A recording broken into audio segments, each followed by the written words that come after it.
here's Jesse Waters talking about Alexandria Ocasio Cortez. Oh, not big. This is going to be good. It's, I want you to brace yourselves for the misogyny, folks, but it might exceed it even in terms of your wildest imaginations. He has advice for AOC if she wants to run for president. She's not ripe enough as a banana. She's got to get pregnant first, he says.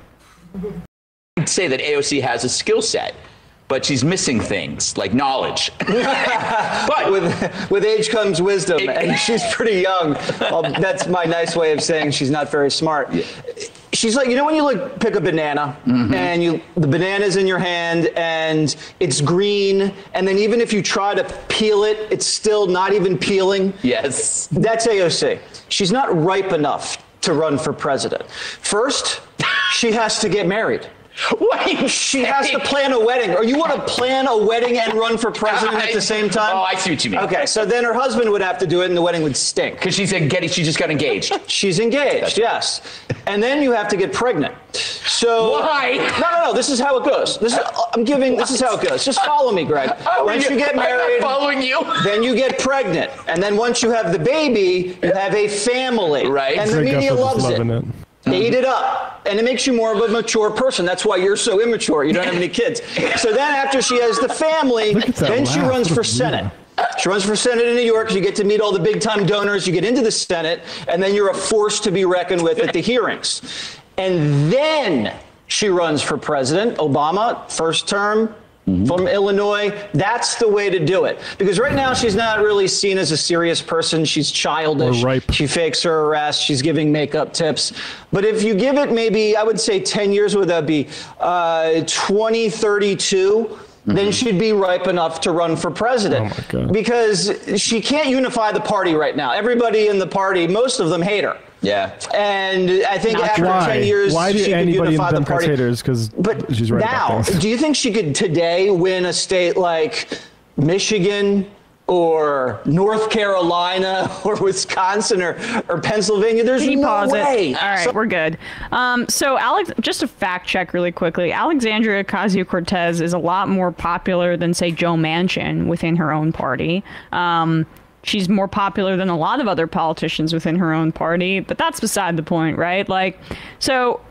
Also, like, can I just jump in on the popularity point? Like, there's an entire apparatus, including the Fox News channel, set up to project hate about her and also titillate at the exact same time. Like, that's what he's doing. When he's saying she's young, and that's my way of calling her stupid. Like, nah, not when you say she's young and then she's not ripe enough. Like, this is they like to basically excite their audience psychosexually and confuse them with like hate and sexy, and that's like, it's just a Fox. That's a Rupert Murdoch sort of standby. He's been doing this for longer than we've been alive. It's also, it's standard misogyny, and it's a way for them to delegitimize her as a sex object. When you talk about her as a piece of fruit as opposed to a human being, you know, she has to have children first, right? Like, that's the only acceptable way that a woman can conduct herself in society.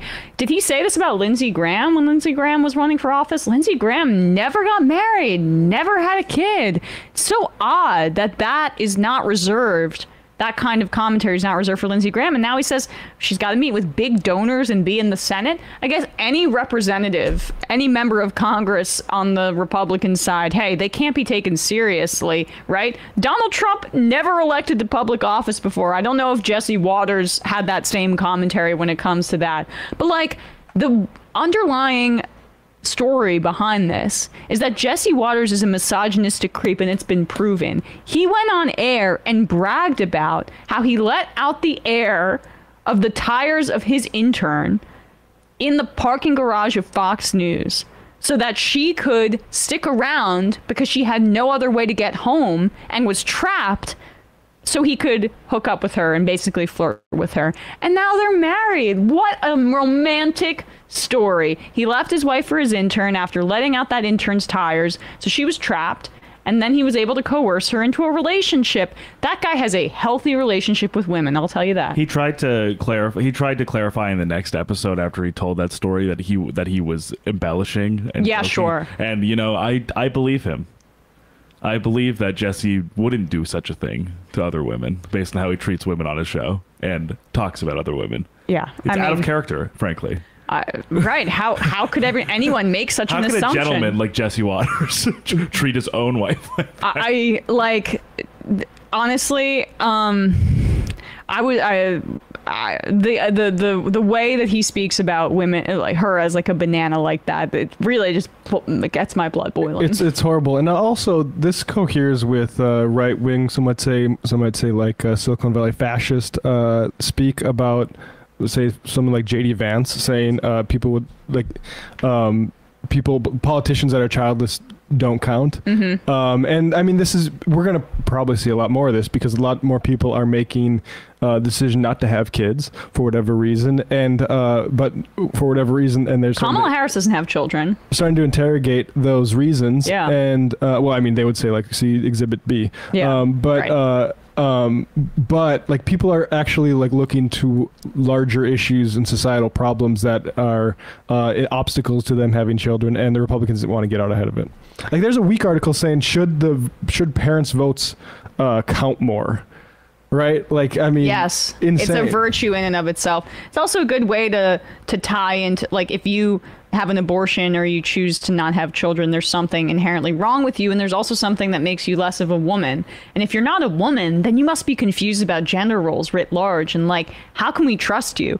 I also love the arrogance of it, like as if he wants to earnestly help her in her ripening. Like, dude, you are so creepy, and why would she ever take Fox News' advice? Like, I think you're really stupid, but maybe I'll consider you less stupid if you ripen a little bit more. It's just so amazingly arrogant. And it also just goes to show, like, hey, if you're of a certain age and I still perceive you as a sex object, I'm not going to take you seriously. You're just there for my gratification. But once you become a mother, you're a little more matronly. Maybe